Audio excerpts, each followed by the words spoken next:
Manuel Pellegrini has clearly not been reading the script that has been going on all week. The script that suggests this was his last game. He's losing his job. He made changes, and we've come away with a 1-0 win against Chelsea, against a resurgent Chelsea. Chelsea were doing well under Frank Lampard this season. Changes were needed, and he did them. I'm going to take you through it now. Just me on my own today. Gio's at the game. He'll be uploading the video in a little bit. Anyway, this is good. This is good news. I want to keep as much of it as I can separate from the Pellegrini job thing and just deal with it on the game as much as we can. But we can't get away from the fact that he changed things up. And I thought it was very, very interesting what he did. For those of you, I've got to work on the presumption that some of you have not actually seen the game. You can get a stream or whatever. So I will describe the goals and things like that. But I want to talk about an overview of the game itself. Big change. First change, he went with Martin in goal. Something perhaps he should have done a while ago. And I'll deal with the players on an individual basis. Martin in goal was a success. Is he the best goalkeeper in the world? Possibly not. But Pellegrini went with a British team today, or as much as he could. And the start of that was Martin in goal. And he gave the back four, I thought he gave them huge confidence. He clearly was communicating with them. He was instructing them. And he can catch the ball, which is a bonus. He was called into action on a few times. But it just left me wondering, you know, how important communication is. Because today there were lots of it. And because he could communicate, and because he could instruct, the defence seemed to be more comfortable, more confident in what they were doing. The defence changed slightly. I don't just mean the personnel, because Diop was suspended for today. So Balbuena and Ogbonna were the two central defenders. But gone was this high line, this high defensive line. We sat deep. We made ourselves stubborn. We made ourselves difficult to beat today. And I thought that was really quite telling. Just on Martin, before I go on to the rest of the team, I'm absolutely thrilled for the guy. This is Alvin Martin's son. So clearly growing up, he's watched his father play his career out at West Ham. Clearly this lad is going to be a West Ham fan. He's got to the end of his career. When he was growing up, he must have dreamed of playing for West Ham. And today his dream came true. Alvin must have been looking, you know, from behind the sofa. Well, he was probably at the game, but you know what I mean. Alvin Martin must have been absolutely a nervous wreck about his son making his debut for West Ham. And I am thrilled for them. I'm thrilled for the Martin family. Obviously, I'm thrilled for West Ham. But for him to make his debut for West Ham, away to Chelsea, to get a clean sheet as well, to come away with the win, I think is absolutely magnificent. He stays in goal now. And that's it, because as I said, he brings a calmness that Roberto just doesn't bring. Made early on in the game in the first half, he made a save low down, and a ball ricocheted off him, but straight away pounced back on the ball. He actually made a double save, and I thought that was really good. There were a few times where Chelsea, who did attack today, where Chelsea put the ball over, put high balls over. He just caught it. He just caught the ball. Simple stuff, I know, but it's the sort of simple stuff we've been missing. And it's the sort of simple stuff that gives the central defenders in front of him confidence. I can see the chat is going absolutely bonkers at the moment, but I just want to get this review done as quickly as I possibly can, because you're going to have videos galore coming in today, because everybody is absolutely buzzing, I'm sure, about what's happened.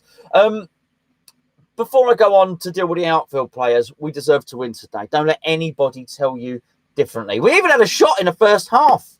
I've got my notes here. I'm barely going to use my notes, but basically Snodgrass had a cross, Antonio had a header. It was a little bit at the goalkeeper, and the goalkeeper made a smart save, but it wasn't the only smart save that goalkeeper was going to have to make, because Antonio was going to go ahead and test him again. Ogbonna tested him again. Obviously, we scored a goal, which I'll get to in a moment. But, I mean, Chelsea started the first half quite well.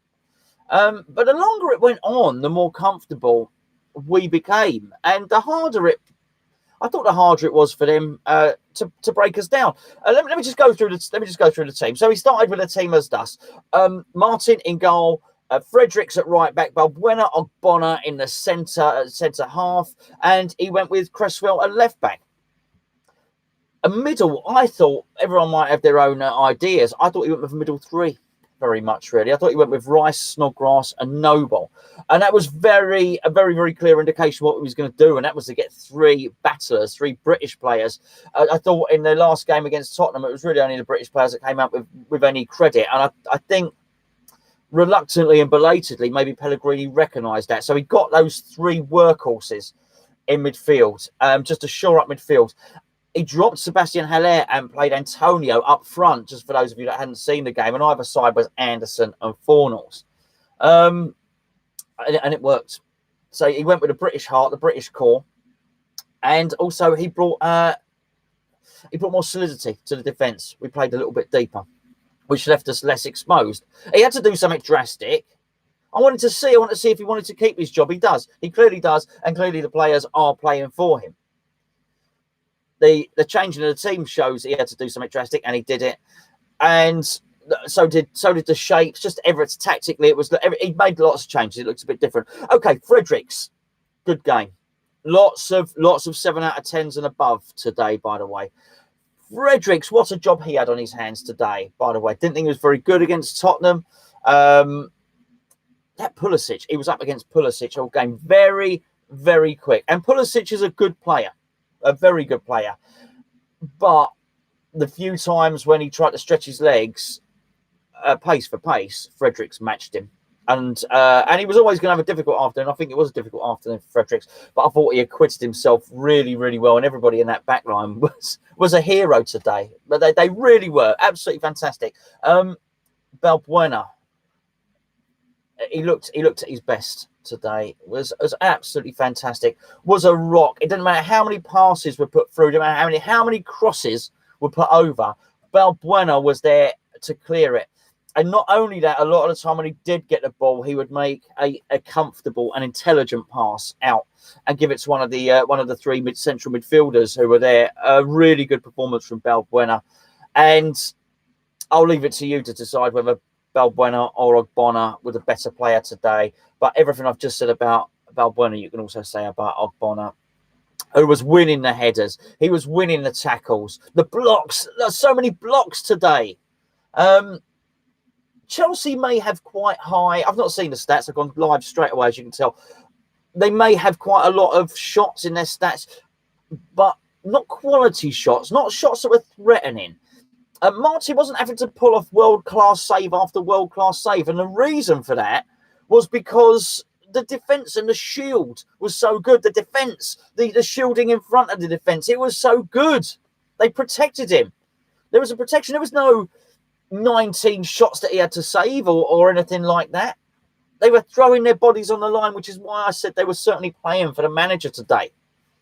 Ogbonna was fantastic. I think he was. He almost scored from a corner in the second half. A really good save by the Chelsea keeper, made from the very next corner because he saved it. We got another corner. Antonio as well had a shot saved from him. It wasn't going to be Antonio's last contribution. We'll deal with Antonio in a minute. Aaron Cresswell at left back. Wonderful today. And Aaron Cresswell scored the goal. Let's talk about the goal because we're talking with Aaron Cresswell. The goal came in the second half. So we went in at half-time at 0-0. As I say, I thought as the half progressed, we got better. We came out. We didn't have our normal lackluster lethargy. He hadn't been giving them the Valium tea at half-time. Pellegrini. He'd obviously be putting something a bit stronger in there. We came out well. The pattern of the game hadn't changed, really. Chelsea were still finding us quite resolute, quite difficult to deal with, I think. And anyway, so the goal happened when Anderson broke. Probably just more on our right-hand side than our left, but all a sort of central position. Anderson passed the balls to Fornal, who was on the sort of left-hand side, just around the sort of where the 18-yard box is, but on the left-hand side. Cresswell made an overlapping run, but he's just in the box. He's just about in the box. He makes the overlapping run. Fornals plays the pass and releases Cresswell in. Cresswell shapes like he's going to cross the ball with his left foot, but he doesn't cross the ball with his left foot. He checks inside. So he's now cut inside his marker, and Cresswell is now on his right foot. You're thinking he's not going to do anything here. He's certainly not going to try and shoot or pass with his right foot, but he does. And he places a curled, precise, a pass shot. I mean, it was a real curling, the sort of thing you might look and expect Thierry Henry to have done. And he caressed the ball into the far corner. It was a very nice goal. I mean, it was a lovely, lovely goal. Brilliant. At that point, we're 1-0 up against Chelsea. I felt the belief. The crowd and the fans, well, as the commentator said, they went through the whole songbook. They absolutely did. They're singing about Frank Lampard. They're singing about blue flags being stuck where the sun don't shine. All the time, the Chelsea fans are getting quieter and quieter. And we're there. We've got something to cling on to. We've got something to defend. The game plan, by and large, is working at this point. And clearly, you know the result because you've just seen it. You've tuned in. It went on to work. And we carried on and we carried on. Yes, we were soaking up their pressure, but we were dangerous on the break. We had shots today. We had a goal ruled out for VAR. We'll get to that in a minute. So that's Cresswell. Wonderful performance from Cresswell today. Also put in a couple of very, very nice crosses indeed. And I thought battled well, tackled well. Won some good defensive headers as well. But that was to tell the story of how the whole defence played today, as I say. Let's go into midfield. I'll go with Snodgrass first. A battling performance from Snodgrass. As I say, set up Antonio's first chance. It got down wide when he was played in. He didn't spend all his time central. Did absolutely try and get wide as much as possible. So almost set up a goal. Almost set up another goal for the VAR one, which we'll discuss in a minute. And battled and ran and tackled and did everything that he would have been put in that team for today. That's why he picked that midfield three. That's what I'm talking about. He went British today. Snodgrass, there you go. A very easy 7 out of 10. You may want to score him higher. Mark Noble in the centre today. A captain's performance. He gets what it's all about. A really good performance from Mark Noble. The same again. Tackles, awareness, fight, battle, blocks, passes. Everything you would expect from Mark Noble, who I thought actually Mark Noble played really well against Tottenham, particularly in the first half as well. So Mark Noble was good today. Again, I mean, score him how you want, but he was absolutely brilliant. And I don't mean to damn those two with faint praise. They were good. Snodgrass and Noble were really good today. Pretty much everyone was good today. But there was one guy in the midfield who called Declan Rice, who was wonderful today. He was majestic, absolutely wonderful. He may well move back into central defence at some point. He's not been at his best in central midfield this season, be it for West Ham or be it for England. Today wasn't one of those days. The story leading up to everything was he's playing today against his best mate, Mason Mount. It was going to be interesting. They've known each other since they were kids, obviously both Chelsea Academy students. Obviously only Mason Mount was to go on to graduate from the Chelsea Academy because Chelsea released Declan Rice at the age of 14. He came to West Ham. The rest of the story you know. But they remain good friends. Their families know each other. And it was a big day for all concerned.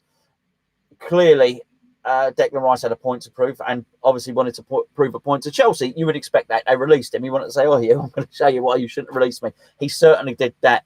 He certainly won today's battle against Mason Mount because he dominated that midfield, I thought, against players who are considered to be far more illustrious than he is. I've already said this about everyone. He tackled, he blocked, and all of that stuff. Yes, lots of it from Declan Rice, but he also led. And there was also times in that game where Chelsea, because of our deep line, was starting to build the pressure upon us. And there were times when we needed to relieve that pressure. We needed to give the central defenders a break and the fullbacks a break. And at that point, Declan Rice would maraud up the field, dribbling past people. Down the left wing. He dribbled down the left wing twice, giving our defence a breather and allowing the team as a unit to move up the pitch. Almost produced a really lovely pass in for for Sebastian Haller. He did produce the pass in for Sebastian Haller. Unfortunately, didn't quite have the gas he'd run so far to get on the end of the flick on that Haller had made. But Declan Rice was brilliant today. Look, we can't do a regular review because I'm sat here on my own. I can't speak to Charlie. I can't speak to Gio. So I will tell you now, there's no point waiting to the end. My man of the match today was Declan Rice. What was absolutely fantastic. And he's done himself, his club, and his family proud. And he can have his head held high because I think everyone was expecting Mason Mount to win that battle today. Well, he didn't. Okay, I thought today... in terms of the shape, I thought Antonio was up front. Definitely Antonio was up front. And very much almost Anderson and Fornals were given almost free roles behind. They kept on popping up on the right and the left. And okay, let's do it. That was Fornals' best game. Fornals' best game for West Ham. He'll technically get the assist from the goal, and rightly so. He ran his arse off. He carried on. He was exhausted by the end. They took him off and brought on Masuaku. He was absolutely exhausted.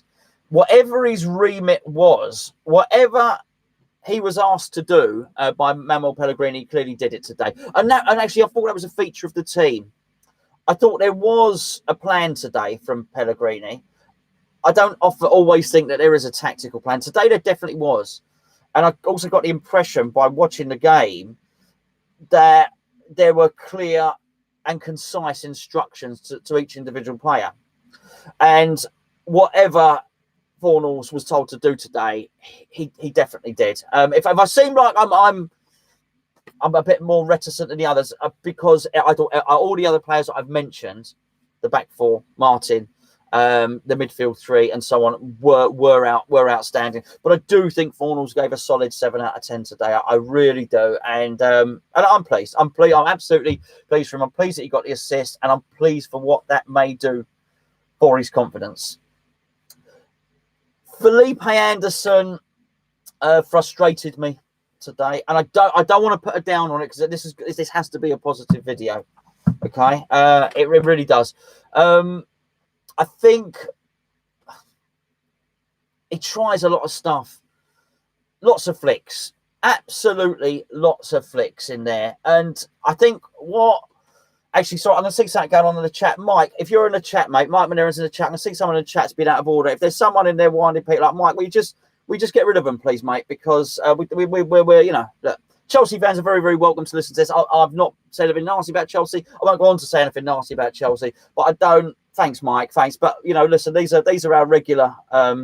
It's our regular team, man. These are our regular viewers, our regular subscribers. I don't want them getting stick in the chat. It's a good day for us. I certainly don't want people come on this channel and go in a live chat and think they're going to get stick. So look, either stop it or Mike's going to kick you out. Simple as that. Anyway. What were we talking about? Anderson, bit frustrating. He's a frustrating guy, a guy to watch, really. I thought we needed his pace for the tactics. Clearly, he played his part in the goal. He gave it to Fornals. Fornals gave it to Cresswell. He did actually get back, and it's not a lack of effort. He came back and made a tackle, made a really important tackle because he's fast. And he could do that. And he had his part to play today. He had his role to play. But bearing in mind Pellegrini had gone with his British theme, I couldn't help but thinking, I wonder what it would have been like if Nathan Holland would have gone in there. Because I think he would have given the pace and there would have been a bit more battling as well. Sometimes it's a lazy flick and it's a lazy pass from him. So anyway, but I don't want to beat up. I don't want to beat up on the guy. I really don't. So he wasn't rubbish. He wasn't 3 out of 10 or anything like that. But the team set such high standards. I just thought he probably stood out a little bit today. Felipe Anderson, Mikel Antonio has picked up from big decision. This is what we're talking about before the game. Pellegrini needs to make big decisions. He made a big decision today. Not only did he make the goalkeeper, not only what he did in the midfield. The big decision was dropping Sebastian Haller, our record ever signing, West Ham's record ever signing. And what he did was he played Antonio. I wasn't sure he was going to play Antonio. He was damning him with faint praise in the build-up, in the press conference, wasn't he, Pellegrini? But he picked Antonio, and he picked Antonio for his brutish athleticism and endeavour. He's a workhorse, and he picked him for his pace, and I thought it worked. An absolute treat. Antonio has got such a good attitude. He's got such a good work ethic. And I just thought, having that heart, I'm going to go on. I'm going to go on about it today again. Martin in goal, English. Fredericks, English. Balbuena and Ogbonna, obviously not, but they were resolute. They were brilliant. Cresswell, English. Rice, I'm not going to say what nationality he is, but from the British Isles, let's say. Snodgrass, Scottish. Noble, English.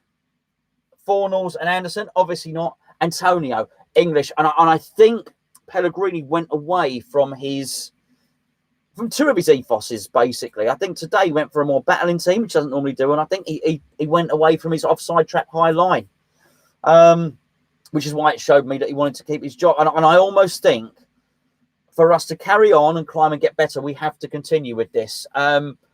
Fornals was all right today, but I looked at that team and I thought, actually, if you were to take Anderson and Fornals out, I wonder what that team would look like if you would put Diangana and Holland in there as well. And actually, really, really gone for it. I don't include Balbuena and Ogbonna in that because I thought they were resolute. They played like two. What's the geezer's name at Brighton? Dunk, is it? Lewis Dunk. They played like nasty, gritty Terry Butcher type centre-back performances today. They were like Tony Adams today, our two centre-backs. Don't care what's on your birth certificate if you play like that. They were absolutely brilliant. But going back to Antonio, almost scored at the start, header, had a goal ruled out for VAR. Snodgrass sort of drove in past Willian, who had come in as a substitute. Snodgrass did really, really well at this point. He dinked it over, high, looping cross, over to the far post. I think it bounced off the centre-back's back. And then it sort of hit Antonio's hand. Actually, it hit Antonio's hand first, then bounced off the centre-back's back, and then went in the goal. It was VAR was used, and it was right. It was technically a handball. That's fine. But what it went to demonstrate was just what a threat Antonio is. There was a number of times when Antonio was closing them down and was running hard, and he made their defenders panic. Just by that, like when the central defenders try and pass it between themselves, it was chasing them and chasing them and chasing them. They would have to do a hurried clearance. We deserved to win that today. We really did, because Chelsea did not have the answer. Chelsea would have some mitigation. I think they've had a hard game during the week, didn't they? But Chelsea score goals for fun. And what Frank Lampard's doing in that team is very, very good. As I say, I thought Pulisic was excellent. They brought Hudson-Odoi on. He looks really good, doesn't he? And Willian, I always think, is a very good player. So they've got players to break teams down. But today we were the resolute team. And I've no doubt, I've not heard the press conference because I started this stream 90 seconds after the final whistle went. I literally, as soon as it went, I started doing the stream and pressed all the buttons and started the process. So I've not heard anything. I've no doubt that Lampard will accuse us of parking the bus today, or will suggest that, West Ham played a certain type of football which made it hard for us. And he will be right. We did do all of those things, but today we had to. We had to, because our game plan, Pellegrini's game plan, has just not been yielding results. We conceded far too many, so something had to change. And we don't score very many either. So, yes, today we won 1-0. And I make no apologies for that. I hope Pellegrini makes no apologies for that. I just hope that Pellegrini now has a little blueprint. I don't think all our woes are over. I don't think it's plain sailing anymore. It's very West Ham to lose to Burnley and beat Chelsea and so on and so forth. You know that. If you're tuning in, you've watched West Ham for long enough to know that's the sort of thing we do. But we have beaten a good team today, a very, very good team. And I just hope Pellegrini takes from that and realises what's worked for him. And he carries on with this British core of players. And I just hope that it pains me to say it. I would love to see Sebastian Haller playing well, but he thrived at Eintracht Frankfurt with players in and around him. He doesn't have players in and around him at West Ham. He's isolated up there. And today, Antonio was isolated up there. And if what Pellegrini's going to do is play a striker that's isolated up there, he's much better off with somebody like Antonio. Mike's just in the chat there, and he's just said he hopes this win will give the team some belief. I'm sorry, I can't read through all your comments again so quickly. There's so many people watching live at the moment. What I'll do is on the forum channel tomorrow. I'll jump on the forum channel and I'll do a live with Gonzo. If you're not subscribed to the forum channel, the link will be in the description here. We've got 2 channels. Jump on that and we'll do a live one. We'll take all your questions. We'll do all your stuff. There's a lot to say. Also, it's Saturday. You're going to have fan cams coming in from West Ham Fan TV. Gio's going to be doing a live reaction as well over on the forum channel. I do believe I've got Tom sending me through a video of his reaction today as well. So it's on Saturday's match days, you've got lots and lots of videos. Anyway, we'll have a chat. Obviously, I'll be doing my daily videos all week as well. Happy days. I mean, enjoy it. We needed this. Everybody needed. The club needed this. Pellegrini, the owners, everybody needed this. Well, the only person that didn't need it was Frank Lampard, probably, because I think if they'd have won today, they could have gone second, quite possibly because Manchester City drew, Liverpool won, possibly, something like that. Anyway, thank you, everybody, for tuning in. There's loads of people in the show. As always, I really do appreciate everybody joining. Apologies, it's just me. I would like to say just before I finish as well, we've got to give Charlie a bit of credit here because miserable me and miserable Gio in the preview we're all bar humbug, weren't we? And then we had precious little Christmas spirit.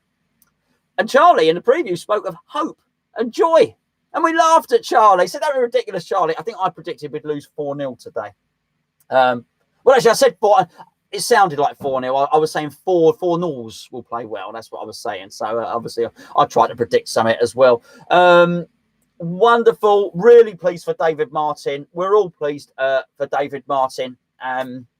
Pleased for the Martin family, actually. And I'll catch up with you tomorrow. We'll do a live with Gonzo. Enjoy the rest of your evening. Enjoy the rest of your weekend. It makes a difference. Did it make a difference when West Ham win? I mean, it's absolutely brilliant. And I'm so chuffed for those fans that went today. Absolutely brilliant for them. They were loud, singing all the time.